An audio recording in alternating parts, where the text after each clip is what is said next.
Hi everyone, welcome back to my channel. मैं हूं शिवानी, ले आई हूं आप लोगों के लिए एक और कमेंट चर्चा की वीडियो। ये एक मेरी ऐसी सीरीज़ है जिसमें आप लोगों के भेजे गए कमेंट्स को मैं पिक करती हूं।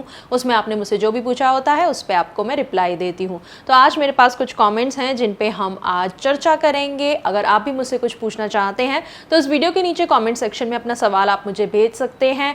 हो सकता है अगर मुझे पसंद आया वो सवाल तो मैं उसे पिक करूँ नेक्स्ट कॉमेंट चर्चा की वीडियो के लिए। आइए शुरू करते हैं आज का वीडियो। अगर ये वीडियो अच्छी लगे तो इसे लाइक करके मुझे अप्रिशिएट ज़रूर कीजिएगा और आप मुझे चाहें तो सुपर थैंक्स भी कर सकते हैं। उसका ऑप्शन भी आपको वीडियो के नीचे लाइक बटन के साथ में मिल जाएगा सुपर थैंक्स करने का। और सब्सक्राइब कर लीजिए मेरे चैनल को ऐसे ही और वीडियोज़ देखते रहने के लिए। पहला क्वेश्चन यहाँ पे है मेरे पास।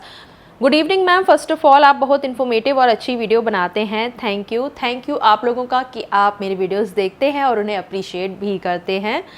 मेरा क्वेश्चन ये है कि जैसे हम टूथब्रश लगभग 3 मंथ में चेंज कर देते हैं तो अंडरगारमेंट हमें कितने कितने टाइम में चेंज कर देनी चाहिए।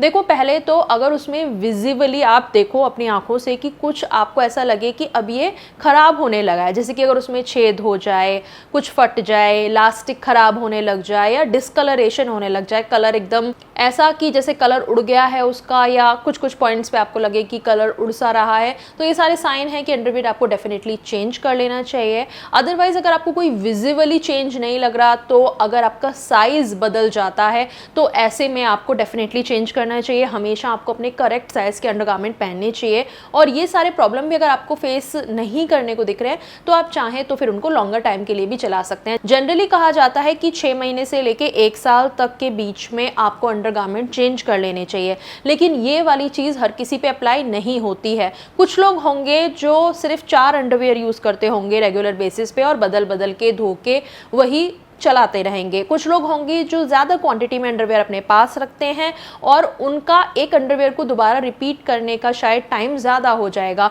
जैसे कि अगर आपके पास फॉर एग्जाम्पल 10 अंडरवियर हैं तो आप दोबारा से रिपीट करके उसको 10 दिन बाद पहनोगे तो ऐसे में हो सकता है वो आपका लंबे टाइम तक चल जाए। जैसे कि गर्ल्स के केसेस में होता है कि हम अलग अलग टाइप के अंडरवियर अपने पास रखते हैं और अलग अलग यूज़ के अकॉर्डिंग उसे पहनते हैं। जैसे कि जो गर्ल्स ड्रेसेस वगैरह पहनती हैं उसके अंदर बॉय शॉर्ट्स अगर पहनती हैं, और एक लड़की हो सकता है ड्रेसेस ही बहुत ज़्यादा पहनती हो, बॉय शॉर्ट्स बहुत ज़्यादा पहनती हो, तो रेगुलर पैंटीज उसकी कम यूज़ होंगी। वहीं एक लड़की अगर ड्रेसेस कभी कभार ही पहनती हो, लाइक महीने में 1-2 बार ही, तो उसके वो वाले अंडरवियर 1-2 बार ही यूज़ होंगे महीने में, तो वो ज़्यादा चलेंगे। सो इट डिपेंड्स कि उनका यूज़ आप किस तरीके से कर रहे हो। और कभी भी विजिबली अगर आपको कोई खराबी नज़र आए, कोई चेंज नज़र आए, तो ऐसे में आप उनको तब चेंज कर लीजिए। नेक्स्ट कमेंट है, दीदी क्या आपने मेरठ केस देखा? आपको क्या लगता है आगे जाके लड़के किसी लड़की के ऊपर भरोसा कर पाएंगे? देखिए, अगर मैं सिर्फ केस की बात करूं सो इट्स वेरी ट्रेजिक और मुझे नहीं समझ आता कि इंसान इस हद तक कैसे पहुंच जाता है। मतलब आपके पास और ऑप्शन भी हैं। आप उस इंसान को ख़त्म करने के बजाय आप इस शादी को ख़त्म कर सकते थे एंड उससे म्यूचुअल अंडरस्टैंडिंग पे अलग हो सकते थे। उन बच्चों का भी फ्यूचर थोड़ा ठीक होता फिर ऐसे में कि उनके सामने तो दोनों ही उनके पेरेंट जो हैं उनसे दूर हो गए और इस तरीके का उनको ट्रॉमा लगा इस एज में। सो एज अ केस अगर इसकी बात की जाए तो बहुत ही दुखद है। और उस इंसान के पेरेंट्स, उसके घर वाले, उसके करीबी किस ट्रॉमा से गुजर रहे होंगे, वो बच्चे किस ट्रॉमा से गुजर रहे होंगे, शायद हम लोग सोच भी नहीं सकते, क्योंकि जिस पे बीतती है वही जानता है। लेकिन अगर बात करें कि आप इस एक केस के बेसिस पे सारी लड़कियों को जज करने लगेंगे, दैट्स नॉट फेयर। क्योंकि ज़माने से मतलब बहुत पहले से आदमियों ने शायद औरतों पे बहुत ज़्यादा अत्याचार किए हैं, चाहे उन्हें दहेज के लिए प्रताड़ित करना, चाहे उनको घर पे मतलब वायलेंस करना, डोमेस्टिक वायलेंस के इतने केसेस हैं। कितनी न जाने लड़कियों को घर में जला दिया गया। इतने केसेस हुए थे एक टाइम पे कि दहेज की डिमांड करते थे, नहीं तो उनको जला देते थे और बुरी उनको दुर्दशा में रखते थे, उनको एकदम नौकरानी बना के रखते थे। ये तो थोड़ा थोड़ा अब लोगों में मतलब एजुकेशन आई है, थोड़ा चेंज आया है मेंटालिटी में, लेकिन अभी भी बहुत सारे केसेस आपको मिल जाएंगे ऐसे। और यहाँ पे 1-2-3 केस हुए नहीं, मतलब गिने चुने केसेस आजकल ये हुए हैं कि जो फीमेल है वो मेल के ऊपर इस तरीके के चीज़ें कर रही हैं, लाइक अतुल सुभाष वाला जो केस था या ये केस हो गया, लाइक गिने चुने केसेस में आप लोगों के अंदर इतना भय आ गया है, इतने भयभीत आप हो गए हैं कि मतलब हमारा फ्यूचर क्या होगा। और लड़कियां तो न जाने कब से, बहुत टाइम हो गया, सालों साल हो गए कि उनके ऊपर टॉर्चर न जाने कितने हुए हैं, और हम आज भी, फिर भी बहुत सारी लड़कियां होंगी कि हम लुक फॉरवर्ड करते हैं। अरेंज मैरिज भी आज तक हमारी सोसाइटीज़ में होती हैं और उन्हें अच्छा माना जाता है। लव मैरिज वालों को अभी भी ऐसा देखा जाता है कि अरे यार इसने तो लव मैरिज कर ली, मतलब अभी भी एक्सेप्टेंस कम है लव मैरिज का। और अरेंज्ड मैरिज अभी भी होती हैं, और जहाँ पे ऐसे वाले केसेस लाइक दहेज वाले, प्रताड़ना करने वाले, जला के मार दिए जाने वाले, ऐसे केसेस अरेंज मैरिज में भी देखे गए हैं, और थोड़े बहुत केसेस में लाइक वायलेंस वगैरह लव मैरिज में भी होते हैं। तो लाइक हम तो नहीं डरे ना इतने सालों में, और आप कुछ गिने चुने केसेस को देख के आप अपने फ्यूचर की चिंता करने लगे, ऐसे नहीं होता है। देखो जो क्राइम है ना वो किसी भी रिश्ते में हो सकता है, लाइक बहुत सारे रिश्ते हुए होंगे जिनमें क्राइम के केसेस हैं, तो क्या हम अपने हर रिश्ते पे शक करने लगेंगे? ऐसा तो नहीं होता ना। हर इंसान अलग होता है, उसकी प्रवृत्ति अलग होती है, उसकी सोच, उसकी थिंकिंग डिफरेंट होती है।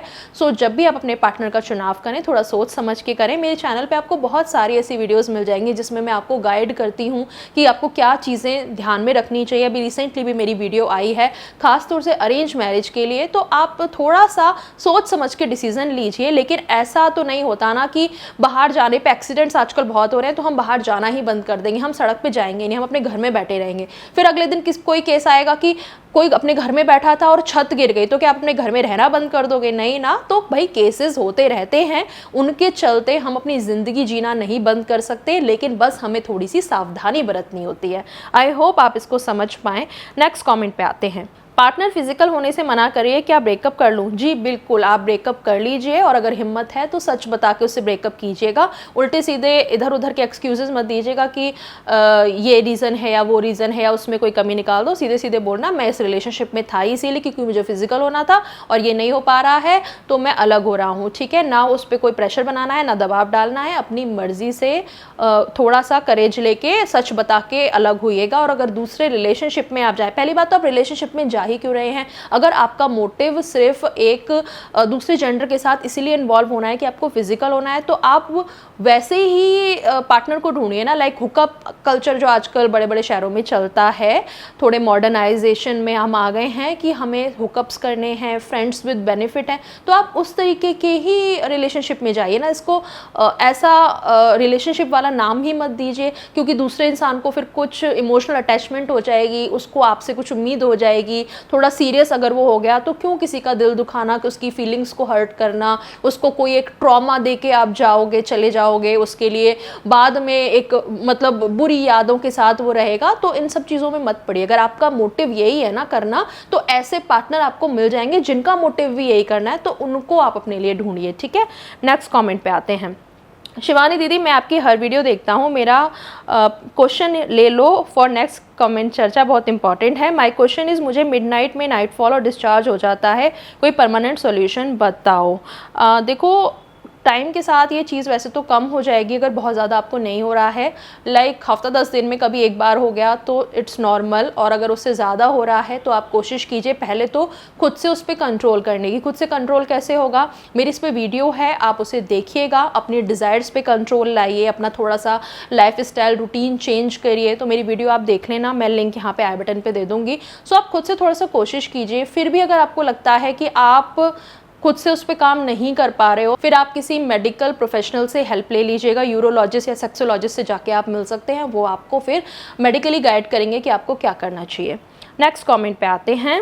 मैम, सिनेमा हॉल में रोमांस या किस करना ठीक है क्या? थोड़ा थोड़ा लीगल या इलीगल? देखो पूरे इंडिया में सच कोई किस को लेके कोई लॉ नहीं है, लेकिन इसको ऑब्सीन में माना जाता है। लाइक दूसरे लोगों को इससे ऑफेंड फील होता है, उनको ठीक नहीं लगता है, कल्चर ख़राब हो रहा है वगैरह वगैरह का नाम देके उसको ऑब्सीन कैटेगरी में डाल दिया जाता है कि आप ऑब्सीन एक्ट कर रहे हो। तो उसको लेके लोग ऑब्जेक्ट कर सकते हैं, आप आपकी कंप्लेंट कर सकते हैं। लाइक किसी ने अगर देख लिया आपको करते हुए तो दूसरे लोग आप पे ऑब्जेक्शन उठा सकते हैं, हंगामा कर सकते हैं, आपको ऑब्जेक्ट कर सकते हैं कि नहीं ये आप सही नहीं कर रहे हो। सिक्योरिटी को बुला के आपकी कंप्लेंट कर सकते हैं। सिनेमा हॉल के बाहर की जैसे बात करें हम, लाइक पब्लिक और किसी प्लेस पे भी अगर आप मेकआउट कर रहे हैं या पैशनेट किस में आप इन्वॉल्व हैं, तो ऐसे में आपकी कंप्लेंट की जा सकती है और ऐसे में आपके ऊपर फिर चार्जेस भी लग सकते हैं, जो कि ऐसे ऑब्सीन एक्ट के लिए आई थिंक 3 मंथ्स की इम्प्रिजनमेंट है और फाइन है, या दोनों भी हो सकता है, डिपेंड्स अपॉन द सिचुएशन। तो ऐसी चीज़ आपके साथ हो सकती है। सो मेक श्योर कि अगर आप कुछ इस तरीके का मेकआउट रोमांस कर रहे हैं तो थोड़ा प्राइवेट सेटिंग में करें, ना कि पब्लिकली। और थोड़ा सा ऐसे पैक ऑफ चीक पे करना है, लाइक ऐसे वाला तो वो आप कर सकते हैं, लाइक तुरंत हो गया, किसी को इतना माइंड नहीं होगा और चुपके से आपने कर लिया। लेकिन आप प्रॉपर अगर मेकआउट करना चाहते हैं तो वो ठीक नहीं रहेगा बिल्कुल भी पब्लिक एरिया में। नेक्स्ट कमेंट पे आते हैं। हाय मैम, मेरा क्वेश्चन है कि मेरे प्राइवेट पार्ट इरेक्शन टाइम बनाना के टाइप का इरेक्शन होता है। देखो, अगर थोड़ा बहुत उसमें बैंड है तो दैट्स नॉर्मल और आपको कोई प्रॉब्लम नहीं होगी इंटीमेट होने के टाइम पे। लेकिन अगर ज़्यादा बैंड होता है तो ऐसे में फिर हो सकता है आपको पेन फील हो और इसके लिए फिर आपको मेडिकल प्रोफेशनल से मिलना पड़ेगा। आप इसके लिए फिर उनको दिखाइए और ऐसे में जहाँ तक मुझे पता है फिर सर्जरी होती है, या सर्जरी से पहले शायद फिज़िकली भी वो कुछ करते हैं, लाइक क्लैंप वगैरह लगा के उसको सीधा करने की कोशिश करते हैं, या सर्जरी होती है। So depends upon your situation. आप फिर मेडिकल प्रोफेशनल से जाके मिल सकते हैं, उनसे डिस्कस कर सकते हैं कि आपको दिक्कत होगी या नहीं होगी, और होगी तो फिर इसका क्या ट्रीटमेंट है। नेक्स्ट कमेंट पे आते हैं। मैम, डिस्चार्ज होने के बाद मेल सेक्स क्यों नहीं कर पाते हैं? ऐसा कुछ नहीं है कि नहीं कर पाते हैं। एक बार डिस्चार्ज होने के बाद मेल पार्टनर भी दोबारा या तीसरी बार भी कर सकता है। डिपेंड्स अपॉन कि उनका मूड किस हिसाब से है, उनके शरीर में किस टाइप की एनर्जी है, टेस्टोस्टेरोन लेवल क्या है, और थोड़ा सा टाइम लग सकता है। हाँ, लाइक कुछ मिनट्स लग सकते हैं, कुछ ज़्यादा मिनट भी लग सकते हैं। थोड़ा सा उनको हो सकता है रेस्ट की ज़रूरत हो, उसके बाद वो दोबारा रेडी हो सकते हैं। सो इट्स नॉट लाइक कि बिल्कुल दोबारा होगा ही नहीं, बल्कि दोबारा तिबारा लाइक तीसरी चौथी बार भी हो सकता है। Depends upon your energy level, your testosterone level, and फिर आपका क्या मूड उस समय सेट हो रहा है, मतलब इस सब पे डिपेंड करेगा। नेक्स्ट कमेंट पे बात करते हैं। मैम, क्या प्रीकम से प्रेग्नेंट होता है क्या? देखो, चांसेस बहुत कम होते हैं प्रीकम से होने के, लेकिन 100% श्योरिटी से ऐसा नहीं बोला जा सकता कि नहीं होगा। मतलब एक आधा कोई रेयर चांस निकल सकता है कि प्रीकम में भी हो सकता है स्पर्म हो और वो जाके प्रेगनेंसी कर दे। So you can not be 100% sure, लेकिन चांसेस बहुत कम होते हैं। दूसरा आपका क्वेश्चन है, मैम इंटरकोर्स के टाइम में इरेक्शन नहीं हुआ तो क्या करें? देखो, अगर आप थोड़े से स्ट्रेस्ड हो या आप ज़्यादा चिंता में हो, मतलब कई बार परफॉर्मेंस प्रेशर भी हो जाता है ना, जिनकी नई नई शादी हो उनको। सो अगर आप परफॉर्मेंस प्रेशर के चलते या स्ट्रेस के चलते इरेक्ट नहीं हो पा रहे हो, दैट्स टोटली नॉर्मल। आप थोड़ा सा खुद को काम डाउन कीजिए, थोड़ा सा टाइम लीजिए, खुद को नॉर्मल करिए और आगे चीज़ें ठीक हो जाएंगी। लेकिन अगर आप कॉन्टीन्यूस बेस पे इरेक्शन नहीं ला पा रहे हो, लाइक आप करना चाहते हो लेकिन फिर भी इरेक्शन नहीं हो रहा है, तो ये हो सकता है कोई मेडिकल इशू की वजह से है, जिसे इरेक्टाइल डिस्फंक्शन भी कहते हैं, कि आपकी नसें वीक हो गई हैं, वहाँ पे इरेक्शन आ ही नहीं पा रहा है। तो ऐसे में फिर आपको मेडिकल हेल्प की ज़रूरत पड़ सकती है, आपको डॉक्टर को दिखाने की ज़रूरत है। नेक्स्ट कमेंट पे आते हैं। Please upload a video on female masturbation. Already मेरी वीडियो है, इस पे आप देख लीजिए, यहाँ पे मैं लिंक दे दूँगी उसका। शिवानी दी, क्या अगर would to be pregnant mother lame हो तो क्या उसका बच्चा भी लेम होगा? देखो, माँ बाप के जीन्स बच्चे में आते ही हैं, और अगर वो मदर के जीन्स को पकड़ा तो हो सकता है वो हो, लेकिन कुछ भी कहा नहीं जा सकता। कई बार तो ऐसा होता है कि बच्चा मम्मी पापा के जीन्स कम लेता है, लेकिन जो फोर फादर्स होते हैं, लाइक ग्रैंड पेरेंट्स या उनके भी मम्मी पापा, लाइक पुराने जो आपके पूर्वज हैं, उनके जीन्स भी, उनमें कुछ कुछ आदतें उनकी भी आती हैं। So it all depends on nature. भगवान के ऊपर डिपेंड करता है कि वो भगवान ने किस टाइप के जीन्स या आदतें उस बच्चे में भेजी हैं। सो कुछ नहीं कहा जा सकता इस पे। ओके, इसी के साथ ये सारे कमेंट्स ख़त्म होते हैं। यही कुछ कमेंट्स थे जो मैंने आज की वीडियो के लिए पिक करे थे। आई होप आपको मेरे जवाब अच्छे लगे हों। तो एक लाइक करके आप अप्रिशिएट कीजिए। कमेंट सेक्शन में और भी मुझे सवाल भेज दीजिए, ताकि हम नेक्स्ट वीडियो में उन्हें पिक करके उस पर डिस्कशन करें। और मेरे चैनल पे बने रहने के लिए सब्सक्राइब कर लीजिएगा। अभी मैं चलती हूँ, मिलूंगी आपसे अगले वीडियो में एक नए टॉपिक के साथ। तब तक के लिए बाय, टेक केयर।